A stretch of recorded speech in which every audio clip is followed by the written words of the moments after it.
Hello, good morning. कैसे हैं आप सभी? आई होप आप बहुत अच्छे होंगे। तो आइए। अच्छा, क्या आप टेंथ में हैं? अगर टेंथ में हैं तो आपके ऊपर तो बोर्ड वाला डर जो मंडरा रहा होगा। ठीक है, आपके ऊपर बोर्ड वाला डर मंडरा रहा होगा। आप सब आपको डरा रहे होंगे।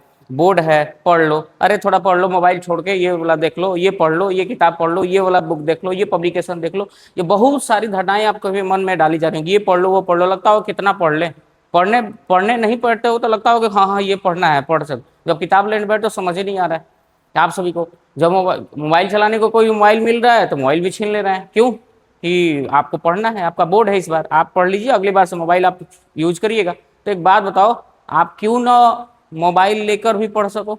आपके पास था, आपका नहीं है, कहीं भी वीडियो है तो आप देख सकते हो, हर जगह नहीं है तो हमारा यूट्यूब चैनल पर भी देख सकते हो। एक तो ये इंस्टीट्यूट का है सीबीएसई कैंपस 01, और दूसरा ये हमारा जिसमें साइंस कोल मिलेगा आप सभी को, अनिल यादव डॉट 8210 करके है। आप सभी चैनल को सब्सक्राइब कर सकते हैं। और ये रहा इस पे इंस्टीट्यूट का है जिसमें कैंपस सीबीएसई कैंपस 01, जिसमें आप इसको भी सब्सक्राइब कर सकते हैं। इसमें पूरे ऑल सब्जेक्ट का वीडियो आप सभी को मिलेगा, प्रोवाइड मिलेगा। और ये क्या आप जानते हो इस बैच के बारे में? ये बैच है जो शिखर 2027 उन बच्चों के लिए है जो 10th इस बार देने वाले हैं, उन लोगों के लिए। तो सबसे पहला इसमें कवर कराया गया है, मैं आप सभी को बायोलॉजी कवर कराऊंगा, जिसमें सबसे पहला बायोलॉजी का चैप्टर लाइफ प्रोसेस। ठीक है, जैव प्रकरण, जिसमें लाइफ प्रोसेस में 4 पार्ट पढ़ने हैं, 4 डिवाइडेड पार्ट में पढ़ने हैं, जिसमें सबसे पहला पार्ट है न्यूट्रिशन। ठीक है, पोषण, पोषक। तो इस वजह से सबसे फर्स्ट टॉपिक आइए हम सभी मिलकर आप सभी के साथ कवर करते हैं और इसको पूर्ण करते हैं। और मोबाइल अब ले रहे होंगे तो उनके बदौलत आप कुछ ना कुछ अच्छा कार्य कर पाइए। किताब लेके बैठिए तो किताब से देख लीजिए, एनसीईआरटी वगैरह ही फॉलो करिए, ज़्यादातर 1-2 पब्लिकेशन ही कोई लेके फॉलो करिए। और नहीं तो अन्यथा यूट्यूब चैनल पर आप देखना है तो देख सकते हैं, उससे क्वेश्चन बना सकते हैं। आपको जैसे जैसे टॉपिक पढ़ाते जाएंगे उसके रिलेटेड आपको क्वेश्चन कराते जाएंगे, वो अभी आप कॉपी में नोट डाउन कर लीजिएगा। तो आइए हम सब शुरुआत करते हैं। तो सबसे पहला है, आप हम सभी कंटेंट देख सकते हैं क्या क्या पढ़ना है हम सभी को इस पीपीटी में, क्या क्या पढ़ना होगा। तो सबसे पहला इंट्रोडक्शन हम सभी को देखना होगा। इंट्रोडक्शन होता है क्या? इंट्रोडक्शन के बारे में मतलब परिचय लेंगे क्या क्या होगा। उसके बाद मेटाबॉलिज्म एंड टाइप्स, मेटाबॉलिज्म कितने टाइप होते हैं, कैटाबॉलिक, एनाबॉलिक, तो मेटाबॉलिज्म को देखेंगे। उसके बाद न्यूट्रिशन को देखेंगे। मोड ऑफ न्यूट्रिशन, कितने तरीके में पोषण लेते हैं, कोई एक जीव जंतु है, ऑर्गेनिज्म है तो कैसे कैसे पोषण लेगा। ठीक है, अगला न्यूट्रिशन इन प्लांट, तो प्लांट्स को भी न्यूट्रिशन चाहिए, ये तो मालूम है ना। प्लांट को भी न्यूट्रिशन चाहिए, एनिमल को भी न्यूट्रिशन चाहिए। तो प्लांट कैसे लेगा, एनिमल कैसे लेगा, उनकी प्रोसेस, पूरी प्रोसेस को पढ़ेंगे। और न्यूट्रिशन इन ह्यूमन बींग्स, अन्यथा ये एनिमल्स में हम लोग भी एनिमल्स के अंतर्गत ही आएंगे, लेकिन अदर से हम लोगों को एक अलग करके कैटेगरिकली हम लोग को ये भी पढ़ना है कि ह्यूमन बींग्स कैसे न्यूट्रिशन को कंज्यूम करेंगे। ठीक है, तो आइए हम सभी देखते हैं आज के टॉपिक में। इस पीपीटी में हम सभी न्यूट्रिशन में इस टॉपिक को कवर करेंगे और पूरे चीज को कवर कराएंगे। तो आइए सबसे पहला देखते हैं इंट्रोडक्शन में ये हमारा प्लांट्स, ये हमारा कुछ ऑर्गन के पार्ट्स, और ये न्यूट्रिशन। जिसे लाइफ प्रोसेस में हम सभी को कौन कौन से 5 टॉपिक पढ़ने हैं, आप सभी भी सबसे पहले सुनकर कंफ्यूजन। तो सबसे पहला न्यूट्रिशन। ठीक, nutrition, transportation, respiration and excretion. तो हम सभी को ये 5 लाइफ प्रोसेस पकड़ना है। क्यों? एक जीव को जीने के लिए 5 प्रोसेस से गुजरना होता है, और 5 प्रोसेस नेसेसरी है, जरूरी है उनके बॉडी में। क्या? न्यूट्रिशन होना, जो कि हम पोषक तत्व लेंगे। एक चीज और, मेटाबॉलिक और रिप्रोडक्शन भी होते हैं। मेटाबॉलिक भी कराएंगे, तो जब तक हमको मेटाबॉलिक नहीं होगा, एक्टिविटी नहीं हम कर पाएंगे, कोई भी एक्टिविटी हमारे बॉडी से होगा ही नहीं। और अंततः रिप्रोडक्शन भी हमारे द्वारा ही कराया जाता है। जो जितने हैं जीव, ऑर्गेनिज्म है, वो सभी रिप्रोडक्शन कराते हैं लगभग। तो हम सभी को न्यूट्रिशन की आवश्यकता पड़ती है, ट्रांसपोर्टेशन, रिस्पिरेशन, एक्सक्रेशन। याद रखिएगा, ये सब प्रक्रिया चारों 5 नहीं होंगी तो हम जीवित रहने के लिए भी नहीं है, हम जीवित भी नहीं रह पाएंगे। इस वजह से कहाँ स्लाइड ओपन हो गया?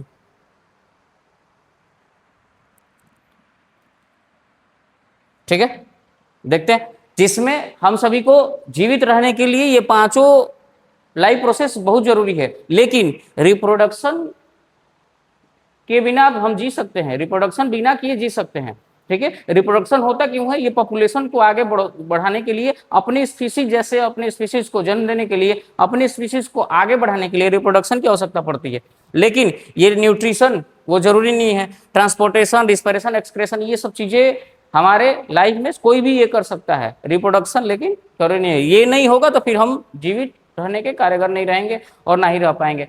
तो हम क्या न्यूट्रिशन बिना हम रह पाएंगे? नहीं रह पाएंगे। पोषक तत्व तो हमें नहीं मिलेगा तो ना ही हमारे बॉडी मेटाबॉलिज्म नहीं वर्क करेगी, ना ही हमारे सेल वो डेड कर जाएंगी। वैसे ही ट्रांसपोर्टेशन, ब्लड का ट्रांसपोर्टेशन नहीं होगा तो हमारी बॉडी वर्क नहीं करेगी, ट्रांसपिरेशन नहीं होगा, श्वसन नहीं होगा तो एनर्जी नहीं मिलेगी, एनर्जी हमारे सेल नहीं जनरेट करेगी। अगला, अगर हम कोई चीज़ फेट अपने बॉडी से एक्सक्रेट आउट नहीं कर देंगे, उत्सर्जन नहीं करेंगे, तो भी हमारे बॉडी में टॉक्सिक पदार्थ बनेगी और वही टॉक्सिक पदार्थ हमें एक दिन मार डालेगी। इस वजह से हम सभी को एक जीवन के लिए, एक ऑर्गेनिज्म को प्रक्रियात्मक रखने के लिए जैव प्रकरण आवश्यक है, लाइफ प्रोसेस से जरूरी है। लेकिन ये रिप्रोडक्शन से ये जरूरी नहीं कि जितने हैं वो रिप्रोडक्शन नहीं करेंगे तो वो मर जाएंगे। ठीक है, तो जितने जीव हैं अगर रिप्रोडक्शन नहीं करते हैं तो अपना अस्तित्व वो खोएंगे, आगे के फ्यूचर जो उनके बाल पुत्र होने वाले हैं वो नहीं रहेंगे, लेकिन वो पर्सन जी सकता है इन चारों पांचों प्रोसेस से। ठीक है, तो आइए हम सभी को आगे अगले टॉपिक में देखते हैं, मेटाबॉलिज्म एंड देयर टाइप्स।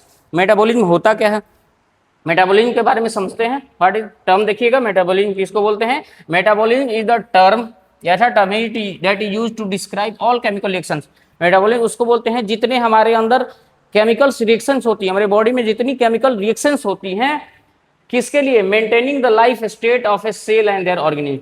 ठीक है, जिसमें एक जीव को जीने के लिए और उनके सेल को ग्रोथ करने के लिए, ऑर्गेनिज्म को जीने के लिए आवश्यक होती है। जैसे मेटाबॉलिज्म को फर्दर हम दो भागों में बांटते हैं, एक होता है कैटाबॉलिक, दूसरा होता है एनाबॉलिक। कैटाबॉलिक होता है break down of molecule into obtain energy, हम मॉलिक्यूल्स को तोड़ते हैं जिससे हमको एनर्जी मिलती है, वो एनर्जी फिर हमें सेल को मिलती है और वो हमारी बॉडी वर्क करती है। वैसे ही एनाबॉलिक होता है सिंथेसाइसिस ऑफ कॉम्प्लेक्स मॉलिक्यूल, इससे कॉम्प्लेक्स मॉलिक्यूल को बनाना सिंपल वन से, मतलब छोटे छोटे टुकड़ों मॉलिक्यूल से बड़े बड़े मॉलिक्यूल्स का क्या करना, सिंथेसाइज करना, बनाना, निर्माण करना। नेक्स्ट, अगला आप देखते हैं न्यूट्रिशन। न्यूट्रिशन होता क्या है, न्यूट्रिशन के बारे में टॉपिक आपको लिखना होगा। व्हाट इज न्यूट्रिशन, आपको डिफाइन दे सकता है तो आप लिख सकते हो न्यूट्रिशन के बारे में। It is the process of intake of nutrients. अब आप समझते हो न्यूट्रिएंट्स क्या होता है, न्यूट्रिएंट्स समझते हो ना, न्यूट्रिएंट्स क्या होता है, what is nutrients, the process of intake of nutrient, जैसे carbohydrate, fat, protein, vitamin, minerals etcetera, water वगैरह भी, by an organism as well as utilising of their nutrients by the organism. किसी ऑर्गेनिज्म के द्वारा nutrients को absorb कराना, लेना, उसी को बोलते हैं न्यूट्रिशन। आई होप समझ पाए होगे। अगला देखते हैं कितने टाइप के न्यूट्रिशन होते हैं, दो टाइप के, ऑटोट्रॉपिक न्यूट्रिशन और हेटरोट्रॉपिक। ऑटोट्रॉपिक वो होते हैं जो स्वतः लेते हैं किसी पे, वो स्वतः बनाएंगे खाएंगे, लेकिन हेटरोट्रॉपिक होते हैं वो दूसरों पर डिपेंड होते हैं। अंततः कौन कौन होंगे, ऑटोट्रॉपिक होंगे जो एक फोटो ऑटोट्रॉपिक होंगे, केमियो ऑटोट्रॉपिक, फोटो में लाइट से जो खाना बनाते हैं, प्लांट्स वगैरह हो गए। केमियो ऑटोट्रॉपिक जो केमिकल्स के थ्रू केमिकल रिएक्शन के थ्रू वर्क कराते हैं। अगला हेटरोट्रॉपिक होते हैं जिसमें होलोजोइक होते हैं, सेप्रोफाइट होते हैं, पैरासाइटिक और सिम्बायोटिक। ये एक दूसरे पर डिपेंडेंट होते हैं, जो कि लगभग ये दूसरों पर डिपेंडेंट होते हैं। हेटरोट्रॉपिक वाले अपने से स्वतः बनाएंगे और दूसरों पे ये डिपेंडेंट होंगे कि हमको दूसरों से खाना मिले। ठीक है, अगला आता है डिफरेंसेस, समझ लेते हैं ऑटोट्रॉपिक और हेटरोट्रॉपिक में difference. Autotrophic nutrition the food is prepared from carbon dioxide, water and sunlight. Autotrophic mode of nutrition वो होते हैं जो carbon dioxide, CO2, water and sunlight के साथ अपना खाना बनाए। अगला, लेकिन हेटरोट्रॉपिक होते हैं is obtained from the other organism. अब ये खाना बना लेगा तो ये उस पर भी डिपेंड हो जाएंगे। अंततः ये ऐसे कुछ जीव हैं, जंतु हैं जो हेटरोट्रॉपिक में आते हैं, वो ये खाना बनाने लगा इसके ऊपर डिपेंड हो जाएंगे, खाएंगे, दो खाना बना लिए हम खा लेते हैं।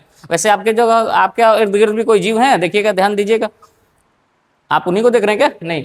तो अगला है ऑटोट्रॉपिक न्यूट्रिशन में क्लोरोफिल प्रेजेंट होता है, रिक्वायर्ड होता है, जरूरी है, लेकिन क्लोरोफिल यहाँ पे प्रेजेंट नहीं है, इसमें कोई मतलब नहीं है, इसको खाना बनाना नहीं है, तो इसको ये दूसरे पे डिपेंड है, तो इसको क्लोरोफिल से कोई मतलब नहीं है। अंततः एग्जाम्पल कौन कौन होंगे, all green plants and some bacteria, कुछ ग्रीन प्लांट्स होंगे और बैक्टीरिया होंगे। ठीक है, और जितने हैं ग्रीन प्लांट सब होंगे और बैक्टीरिया होंगे, लेकिन इसमें एग्जाम्पल और एनिमल एंड फंगी, एनिमल्स होंगे दूसरों पर डिपेंड होंगे। जैसे हम सभी देख लो, प्लांट ऑटोट्रॉपिक पे फल सब्जियां लेकर खाते हैं, तो वो फल सब्जियां तो फल सब्जी जो है वो तो खुद ऑटोट्रॉपिक है, वो खाना बना रहा है, खा रहा है, अपने को जी रहा है, हम सभी उसी को जाके खा रहे हैं, तो एक तरह से हम लोग भी आते हैं। और एनिमल्स भी हो गए और फंगाई भी हो गए। ठीक है, कौन कौन है, फंगी हो गए।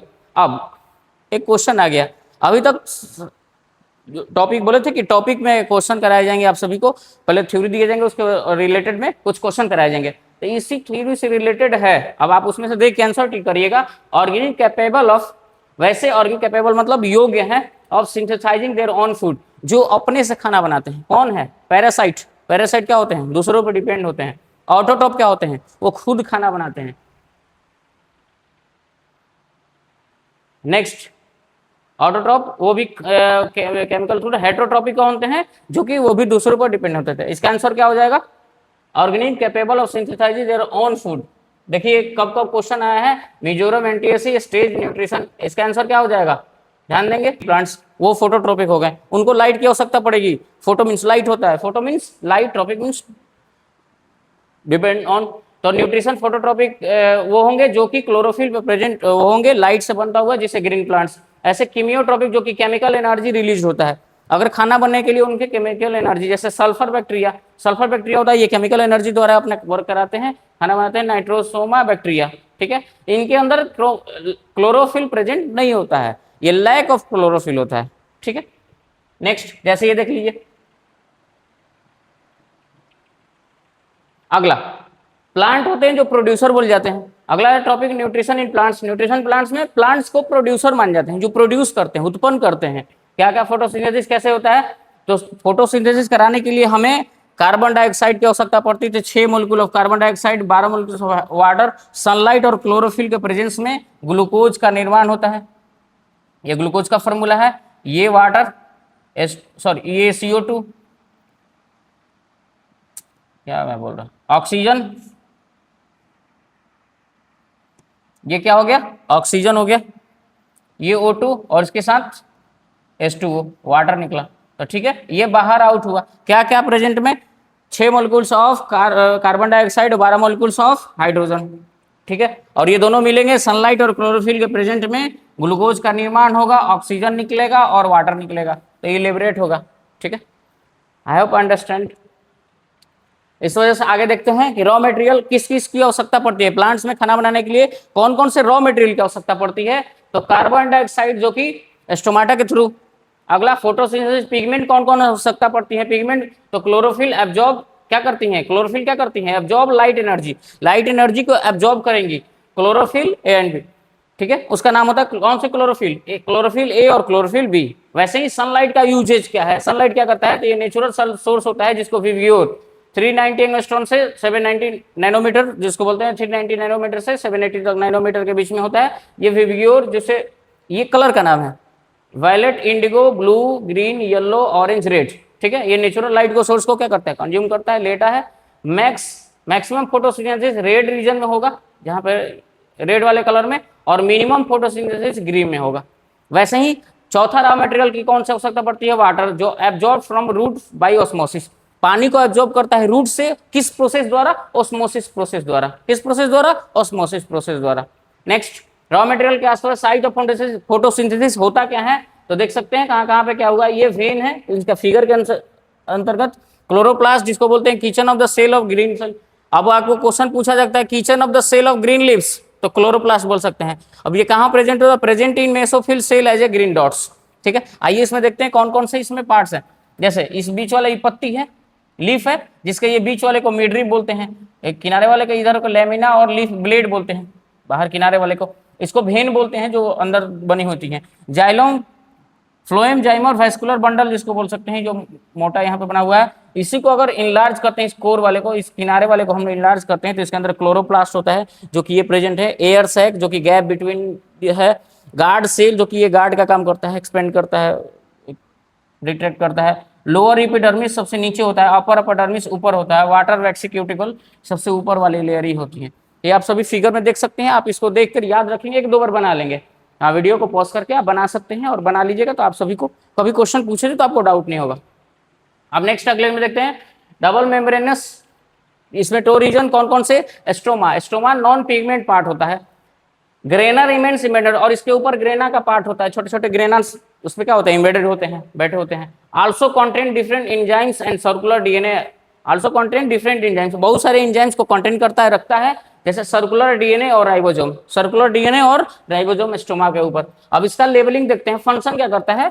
साइट ऑफ डार्क रिएक्शन के लिए साइट है जहाँ पे डार्क रिएक्शन होता है। इसमें पार्ट को देख लेंगे जिसमें ग्रेनम है, इसको पार्ट को ग्रेनम बोलते हैं, जिसे स्टैक ऑफ थैलेकॉइड, ये थैलेकॉइड हो गया, stack of thylakoid. Outer membrane ये बाहर वाला मेम्ब्रेन हो गया, inter membrane spacious, inner membrane stroma जिसको एक्वस फील्ड बोलते हैं, लिक्विड फ्लूइड होता है। अगला जो अंदर वाला ल्यूमेन जिसको इनसाइड इन थैलेकॉइड, और इधर लेमिना है।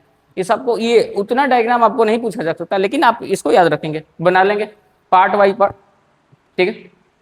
नेक्स्ट ग्रेना, ग्रेना क्या करता है, contain stack and closed compartment like थैलेकॉइड्स, ठीक है। अगला chlorophyll pigment is present in thylakoid, thylakoid में क्लोरोफिल प्रेजेंट होता है। फंक्शन क्या होगा, साइट ऑफ लाइट रिएक्शन, इसमें लाइट रिएक्शन कराई जाएंगे। फंक्शन यूनिट ऑफ क्लोरोप्लास्ट, अगर पूछा जाए फंक्शनल यूनिट, सबसे छोटी इकाई, सबसे कार्यात्मक इकाई तो क्या बोल सकते हैं, ग्रेना बोल सकते हैं। क्या बोलेंगे आप सभी, ग्रेना बोलेंगे। नेक्स्ट टॉपिक है मैकेनिज्म ऑफ फोटोसिंथेसिस। फोटोसिंथेसिस होने के लिए क्या क्या प्रक्रिया होंगे, क्या क्या कैसे होगा, क्या क्या कैसे कराए जाएंगे, फोटोसिंथेसिस कैसे होंगी। तो absorption of light energy through chlorophyll, तो पत्तियों के अंदर क्लोरोफिल प्रेजेंट होती है, उसके थ्रू आप वो क्या होगा, एब्जॉर्प्शन, लाइट का एनर्जी का एब्जॉर्प्शन होगा, एब्जॉर्ब करेंगे। उसके बाद conversion of light energy into chemical energy, जब लाइट एनर्जी एब्जॉर्ब गया क्लोरोफिल के द्वारा पत्ती के पास, तो अब वो क्या होगा, कन्वर्जन होगा, कन्वर्ट होगा लाइट एनर्जी से केमिकल एनर्जी में। Next splitting of water molecule into hydrogen and oxygen, तो जो वाटर मॉलिक्यूल है, वाटर बनता कैसे है, हाइड्रोजन और ऑक्सीजन के मॉलिक्यूल से। तो अब हाइड्रोजन और ऑक्सीजन का स्प्लिटिंग होना, टूटना, किसमें, हाइड्रोजन में और ऑक्सीजन में, अलग अलग पार्टिकल्स में टूटना, मॉलिक्यूल्स में टूटना।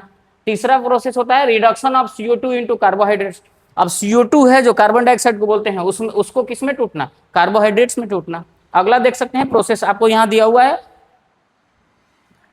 6 molecule of carbon dioxide, 12 molecule of hydrogen, और इनके अंदर क्लोरोफिल लाइट देखा जाए तो रिडक्शन होगा, तो ये ग्लूकोज का फॉर्मेशन करेगा, फिर ऑक्सीजन निकलेगा और ये हाइड्रोजन निकलेगा, 6 मॉलिक्यूल। तो अब इसमें ये ऑक्सीडेशन होगी जो कि लाइट रिएक्शन होगी, और ये रिडक्शन होगा जिसमें डार्क रिएक्शन होगा, ठीक है। और यही फर्दर ये टूट कर क्या होता है, इधर से हाइड्रोजन निकल जाता है और ऑक्सीजन बच जाता है, तो ऑक्सीजन निकल गया और हाइड्रोजन निकल के हाइड्रोजन के साथ अटैच होता है, ग्लूकोज का फॉर्मेशन करता है, ठीक है। आप सभी को ये वाला चीज याद रखना होगा, फॉर्मूला आपको ये पूछेगा, वेरी वेरी इंपॉर्टेंट है। आप चलिए आप सभी को टिक कर दें, आप नोट कर लीजिएगा, ये VVI है, ये पूछेगा ही, क्या है, VVI है, आप सभी इसको याद रखेंगे।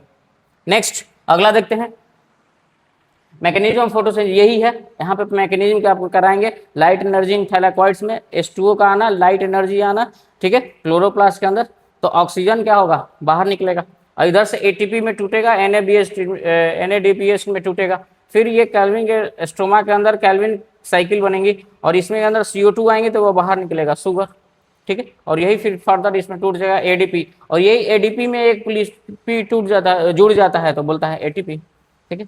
एडिनो, ध्यान देंगे क्या हुआ, एडिनो डाइफॉस्फेट, एडिनो डाइफॉस्फेट, और एक P जुड़ गया तो ट्राई हो गया, ट्राइफॉस्फेट, तो एडिनो ट्राइफॉस्फेट, एडिनो ट्राइफॉस्फेट टूट जाता है, ठीक है। आप सभी को समझ में आया है। नेक्स्ट लाइट रिएक्शन क्या होता है, लाइट रिएक्शन के बारे में थोड़ा समझेंगे। Discovered by Robert Hill, so known as Hill's reaction. Light reaction कराने के लिए, लाइट रिएक्शन के सबसे पहले खोज करता है कौन, रॉबर्ट हिल, और इन्हीं के नाम से जानते हैं कि हिल्स रिएक्शन। और हिल्स रिएक्शन पूछा जाएगा, व्हाट इज हिल्स रिएक्शन, अब आप भूलिएगा कहाँ पे, फिजिक्स में कि बायोलॉजी में, केमिस्ट्री में, कि कहाँ पे रिएक्शन कौन कराया, किसका नाम है। तो ये लाइट रिएक्शन को समझने वाले, बताने वाले हमारे साइंटिस्ट जो कि हिल्स रिएक्शन के नाम से जाने जाते हैं, इनका नाम है रॉबर्ट हिल। फोटोकेमिकल प्रोसेस के द्वारा, जिसमें कौन कौन से प्रोसेस कराए हैं, साइट का क्या होगा, साइट कहाँ पे होगा, ग्रेना के अंदर, जिसको थैलेकॉइड बोलते हैं। अगला रॉ मटेरियल क्या क्या, लाइट और वाटर की आवश्यकता पड़ेगी, और प्रोडक्ट्स क्या क्या बनेंगे, O2 बनेगा, ATP बनेगा, NADPH2 बनेगा, ठीक है। तो ये आप सभी को पूछा जा सकता है, ये भी VVI हो सकता है कि साइट कहाँ पे ये फोटोसिंथेसिस लाइट रिएक्शन होंगे, तो आप बोलेंगे ग्रेना के अंदर, थैलेकॉइड के पास। अगला रॉ मटेरियल कौन कौन सी आवश्यकता पड़ेगी, तो लाइट और वाटर, सीधी बात। तीसरी प्रोडक्ट्स क्या क्या निकलेंगे, O2 निकलेगा, ATP निकलेगा एनर्जी, और NADPH2, ठीक है। अब स्टेप्स क्या क्या होंगे, तो photo excitement of chlorophyll molecule, chlorophyll absorb sunlight, chlorophyll absorb sunlight into the form of photons and get excited to emit electrons, और वो फर्दर क्या होगा, किसमें चेंज होंगे, इलेक्ट्रॉन्स में। और photolysis of water, photo oxidation of water, जिसमें 2H2O को टूटता है, ठीक है, MnCl के साथ साथ, तो 4H के साथ और 4 इलेक्ट्रॉन्स आउट होंगे तो ऑक्सीजन, जिसमें O2 release by the product, O2 product के रूप में रिलीज हो रहा है यहाँ पे, आप सभी देख सकते हैं। टूटा Mn plus plus plus Cl के साथ साथ इसको कराएंगे, रिएक्शन कराएंगे तो 2H2O प्लस, ठीक है, 4H2O प्लस 4 इलेक्ट्रॉन्स निकलेंगे और O2 के प्रोडक्ट में, तो O2 निकलेगा प्रोडक्ट के थ्रू, ऑक्सीजन किस में निकलेगा, प्रोडक्ट के थ्रू में। H plus ions is used to reduce NADPH molecule into NADPH2, NADPH और 2 हाइड्रोजन जुड़ जाएगा तो उसको NADPH, अभी 2 हाइड्रोजन जुड़ जाएगा तो आपसे भी हाइड्रोजन 2 जुड़ गया, NADPH2। Photo phosphorylation, the formation of ATP in the presence of sunlight, जिसमें एटीपी और एक और फॉस्फेट जुड़ जाता है तो एटीपी, अभी हम लोगों ने बताया, अभी हमने बताया है, ठीक है। अब इसके अंदर होता है ये थर्मोकेमिकल रिएक्शन, डार्क रिएक्शन होती है जिसको थर्मोकेमिकल रिएक्शन बोल सकते हैं। ये मेल्विन केल्विन के द्वारा डिस्कवर किया गया, खोजा गया है, और ये बेंसन के द्वारा, known as Calvin Benson reaction. इसको डार्क रिएक्शन को बोले जाते हैं केल्विन, क्या बोल सकते हैं, Calvin Benson reaction. Calvin Benson reaction side कहाँ पे होगा तो स्टोमा के अंदर होगा, स्टोमा के अंदर होगा। Raw material CO2 ATP NADPH2 enzymes, और प्रोडक्ट क्या बनेंगे, कार्बोहाइड्रेट निकलेंगे। तो इससे कार्बोहाइड्रेट का क्या होगा, निकलना। तो अब ये डार्क रिएक्शन ये भी पूछा जा सकता है किसके द्वारा डिस्कवर, तो मेल्विन केल्विन या बेंसन के द्वारा, तो दोनों के नाम से केल्विन बेंसन रिएक्शंस बोले जाते हैं, ठीक है। आई होप आप समझे होंगे। नेक्स्ट स्टेप्स हो गए, CO2 एक्सेप्टेड बाय ROBP और synthesise of carbohydrate, CO2 total carbohydrates में, और जिसको बोलते हैं ROBH रीसिंथेसाइज। अगला रिमेंबर टॉपिक में है, क्या क्या हमको याद रखना है, तो स्टोरेज ऑफ प्रोटीन, प्रोटीन को स्टोरेज जो करता है उसको क्या बोलते हैं, elaioplast. Storage of oil elaioplast, और स्टोरेज ऑफ स्टार्च जिसको बोलते हैं एमाइलोप्लास्ट। अब आपको क्वेश्चन एक वर्ड में पूछा जा सकता है कि जहां पे स्टार्च का स्टोरेज होता है उसको क्या बोलते हैं, एमाइलोप्लास्ट। स्टोरेज ऑफ ऑयल का एलियोप्लास्ट, ऑयल से याद रखिएगा OIL, उल्टा करके OIL, ठीक है। स्टोरेज ऑफ प्रोटीन एलियोप्लास्ट, ठीक है। आई होप आप याद रखेंगे, और ये पूछे जा सकते हैं, पूछेंगे।